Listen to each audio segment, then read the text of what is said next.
ছাত্র জনতার অভ্যুত্থানকে সমুন্নত রাখতে জুলাই বিপ্লবের ঘোষণাপত্র প্রকাশ করবে বৈষম্য বিরোধী ছাত্র আন্দোলন। মঙ্গলবার কেন্দ্রীয় শহীদ মিনারে এই ঘোষণাপত্র পাঠ করা হবে। ঘোষণাপত্রে জুলাই গণঅভ্যুত্থানের স্পিরিট বা জন আকাঙ্ক্ষাকে দালিলিক রূপ দেওয়া হবে।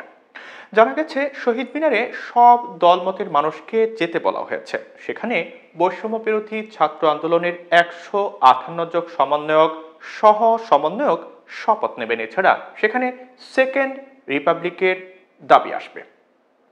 এদিকে ছাত্র আন্দোলনের জুলাই বিপ্লবের ঘোষণাপত্র নিয়ে নিজের অভিমত ব্যক্ত করেছেন কৃষক শ্রমিক জনতা লীগের সভাপতি বঙ্গবীর কাদের সিদ্দিকী বীরুত্তম। রোববার সমকালকে দেওয়া এক সাক্ষাৎকারে কাদের সিদ্দিকী বলেছেন, তারা যে ঘোষণাপত্র প্রচার করতে যাচ্ছে তা সংবিধানের উপরে স্থান পাবে কোনো কোনো জায়গায়। ভুলভ্রান্তি মানুষের মধ্যে থাকবেই। বৈষম্য বিরোধী আন্দোলন যারা করেছে তাদের মধ্যেও থাকবে, কিন্তু তারা আন্দোলনের মধ্যে জনগণের যে সমর্থন পেয়েছে সেই সমর্থনের প্রতি শ্রদ্ধা রাখতে হলে তাদের ভীষণ সংযত হয়ে চলতে হবে। 5 আগস্ট পরবর্তী সময়ে দেশে চলমান রাজনৈতিক অস্থিরতা নিয়ে বঙ্গবীর কাদের সিদ্দিকী আরো বলেন, কোন দেশ যদি এভাবে চলে যেভাবে চলছিল, দুদিন আগে হোক আর পরে হোক জুলাই আগস্ট আসবেই। সেদিক থেকে বৈষম্য বিরোধীদের যারা নেতৃত্ব দিয়েছেন তারা সঠিকভাবে এগিয়ে যেতে পারলে যুগ যুগ জাতির শুভ কামনা পাবে। মুক্তিযুদ্ধে কাদেরিয়া বাহিনীর নেতৃত্বে দেওয়া এই মুক্তিযোদ্ধা বলেন, বহু বছর থেকে আমাদের প্রবাদ আছে, আমরা হুজুগে বাঙালি, আমাদের আবেগ বেশি। একটা সময় ছিল আমরা অন্যের জন্য জীবন দিতাম, এখন বিজ্ঞানের এই যুগে আমরা একটু পিছিয়ে পড়েছি। আমাদের বিত্ত হয়েছে কিন্তু চিত্ত আমাদের দুর্বল। স্বাধীনতার সময় আমাদের চিত্ত ছিল সারা পৃথিবীর মধ্যে সবচাইতে শক্তিশালী।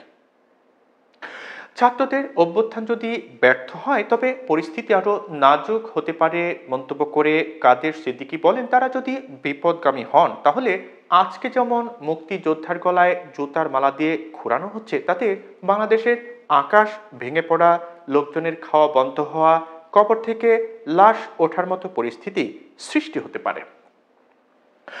এদিকে বৈষম্য বিরোধী ছাত্র আন্দোলনের আহ্বায়ক হাসনাত আবদুল্লাহ বলেছেন, জুলাই বিপ্লবের ঘোষণাপত্রটি 5 আগস্টই হওয়া উচিত ছিল। এটি না হওয়ার কারণে গণমাধ্যম, বুদ্ধিজীবী পাড়া সহ সব জায়গায় ফ্যাসিবাদের পক্ষের শক্তিগুলো ষড়যন্ত্র করে যাচ্ছে। 2000-এর বেশি শহীদ এবং 20,000-এর বেশি আহতের রক্তের উপর দাঁড়িয়ে এর বৈধতা নিয়ে প্রশ্ন তুলছে। জাতীয় নাগরিক কমিটির মুখ্য সংগঠক সার্জিস আলম বলেন, আমরা বিপ্লবের একটি মাত্র ধাপ অতিক্রম করেছি। জুলাই বিপ্লবের ঘোষণাপত্র আরো আগে ঘোষণা করা প্রয়োজন ছিল। আমরা বিশ্বাস করি আমাদের এই বিপ্লব যেমন ফ্যাসিস্ট বিরোধী সবাইকে ধারণ করতে পেরেছিল, এই ঘোষণাপত্র সবার আশা আকাঙ্ক্ষাকে ধারণ করতে পারবে।